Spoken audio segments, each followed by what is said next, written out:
tonton video ini, jangan lupa like, komen, dan subscribe. Mari kita lanjut ke materinya.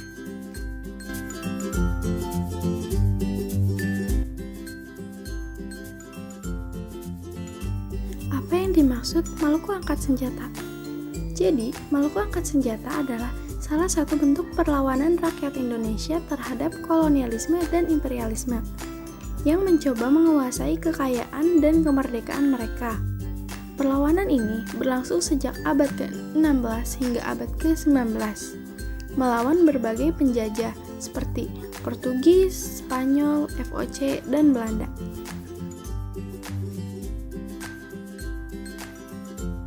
Kronologi.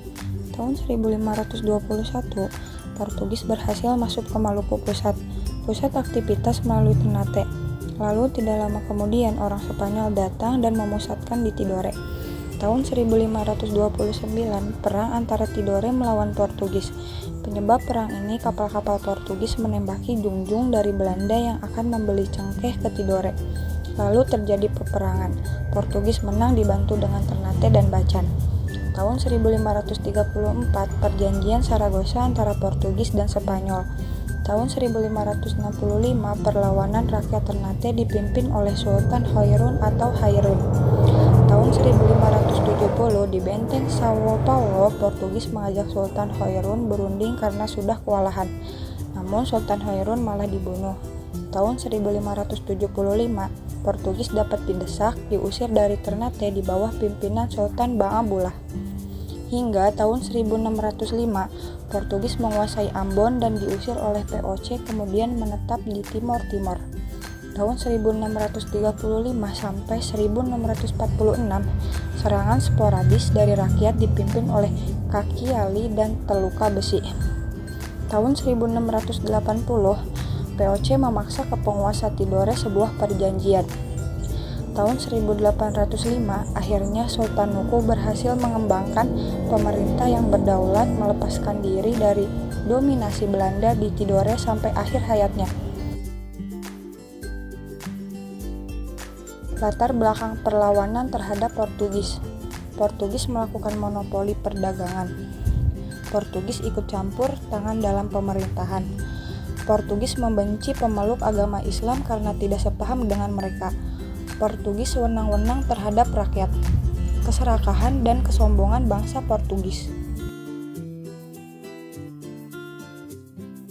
Perlawanan rakyat Maluku terhadap Portugis. Sultan Hairun, Raja ke-23, bertahan selama 1534 sampai 1540. Sultan Ba'abullah, raja terbesar sepanjang sejarah, berkuasa antara tahun 1570 sampai 1583, dijuluki sebagai penguasa 72 pulau. Latar belakang. Datangnya Belanda pada abad ke-17 membuat mencetusnya persaingan Belanda dan Portugis pada tahun 1605. Belanda dapat menjatuhkan dominasi Portugis dan menduduki benteng Portugis di Ambon dan melakukan pengusiran Portugis dari Maluku. Kemudian, merasa saingannya sudah tidak ada, Belanda membuat kesewenang-wenangan di Maluku. Kewenangan tersebutlah yang menimbulkan perlawanan dari rakyat Maluku.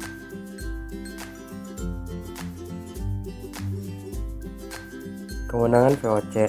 Rakyat wajib menyerahkan hasil bumi berupa rempah-rempah kepada VOC.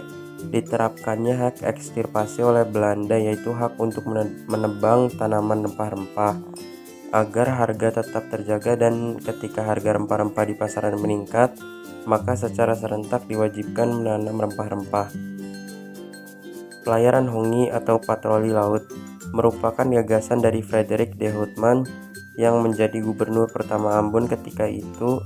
Pelayaran Hongi dilakukan bertujuan untuk mencegah adanya perdagangan gelap dan seluruh Maluku diawasi dalam hal monopoli perdagangan.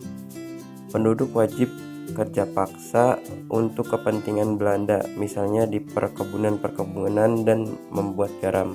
Penyerahan wajib berupa ikan asin, dendeng, dan kopi. Banyak guru dan pegawai pemerintah diberhenti dan sekolah hanya dibuka di kota-kota besar saja. Jumlah pendeta dikurangi sehingga kegiatan menjalankan ibadah menjadi terhalang. Secara khusus yang menyebabkan kemarahan rakyat adalah penolakan Residen van de Boek terhadap tuntutan rakyat untuk membayar harga perahu yang dipisah sesuai dengan harga sebenarnya.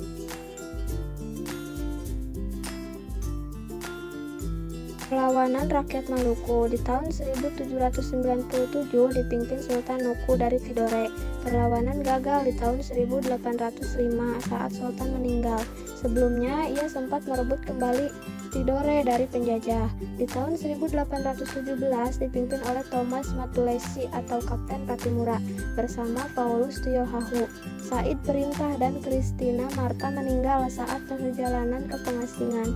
Sebelumnya mereka sempat sukses merebut benteng Duurstede di Saparwa. Di tahun 1635 dipimpin oleh Kapten Hitu. Kaklali pemberontakan gagal karena ia dibunuh oleh seorang pengkhianatan setempat. Peluka besi dari Hitu sempat melanjutkan perjuangan Kakiali, tetapi berhasil digagalkan oleh VOC di tahun 1646. Di tahun 1650 dipimpin Saldi. Perlawanan kembali gagal di tahun 1655 setelah sempat meluas ke Salama dan Pulau Selam. Di akhir abad 18 dipimpin Sultan Jamaluddin. Perjuangannya gagal setelah ia ditangkap dan diasingkan di Sri Lanka. Sultan Nuku Muhammad Amiruddin adalah putra kedua Sultan Jamaluddin 1757 sampai 1779 dari Kerajaan Tidore, dilahirkan pada tahun 1738. Nama kecilnya adalah Kaiji Syarifuddin. Pada zaman pemerintahan Nuku 1797 sampai 1805, Kesultanan Tidore mempunyai wilayah kerajaan yang luas yang meliputi Pulau Tidore, Halmahera Tengah, pantai barat dan bagian utara Irian Barat serta Seram Timur. Sejarah mencatat bahwa hampir 25 tahun Nuku bergumul dengan peperangan untuk mempertahankan tanah airnya dan membela keberadaan. Di tahun 1680, VOC memaksa sebuah perjanjian baru dengan penguasa Tidore. Kerajaan Tidore yang dulu menjadi teman VOC, sekarang turun pangkat menjadi vassal VOC. Penguasa yang baru juga diangkat, yaitu Putra Alam sebagai Sultan Tidore. Sebenarnya, Pangeran Nuku lah yang seharusnya menjadi Sultan Tidore, karena tidak terima Tidore ditempatkan menjadi vassal VOC. Pangeran Nuku memimpin perlawanan rakyat. Sebagai membentuk perlawanan, Nuku Muhammad Amiruddin pun menggalang kekuatan untuk melawan Kompeni Belanda. Ia membangun armada kora-kora di daerah sekitar Pulau Seram dan Irian Jaya dengan mendirikan basis pertahanan di Seram Timur pada tahun 1781. Mereka membangun benteng-benteng di pesisir pantai, menyebar jauh di lautan dan memasang meriam tempur. Untuk menghadapi Belanda, Sultan Nuku meniru siasat David et Empire yang sering digunakan oleh Belanda. Sultan Nuku menghasut orang-orang Inggris agar mengusir orang-orang Belanda, agar setelah berhasil segera digempurnya. Pasukan Nuku semakin kuat setelah mendapat berbagai perlengkapan perang dari Inggris dan memenangkan banyak pertempuran melawan Belanda. Setahun kemudian mereka mampu merebut Tidore dan membuat Sultan Kamaluddin melarikan diri ke Ternate. Sepeninggalan Sultan Kamaluddin, rakyat Tidore secara bulat menunjukkan Nuku Muhammad Amiruddin menjadi Sultan Tidore. Sultan Nuku terus menggempur kekuatan Belanda di Ternate hingga tahun 1801. Ternate dapat dibebaskan dari cengkraman Belanda. Ia meninggalkan dalam usia 67 tahun pada tahun 1805. Manan Patimura. Serangan Maluku dimulai pada tanggal 15 Mei 1917 dengan menyerbu pos Belanda di Porto Residen van den Broek. Dapat ditawan, namun kemudian dilepas lagi. Keesokan harinya, rakyat mengepung benteng Duurstede dan direbut dengan penuh semangat.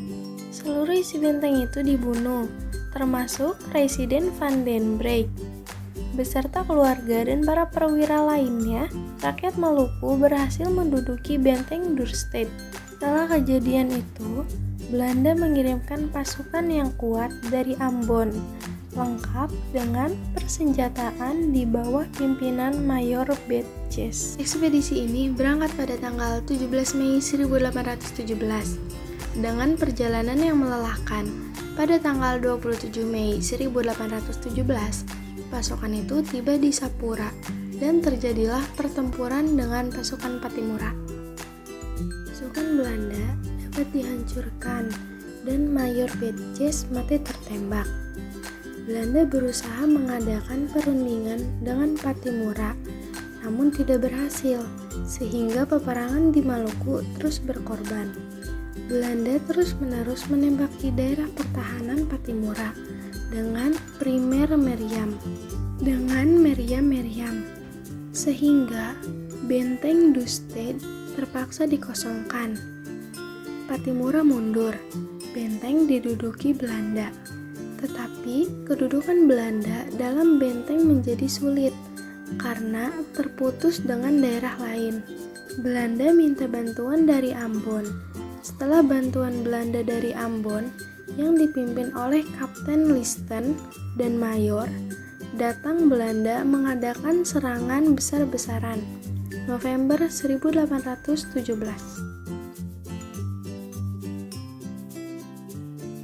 Tanda tersebut menyebabkan pasukan Pattimura saat Perang Maluku semakin terdesak.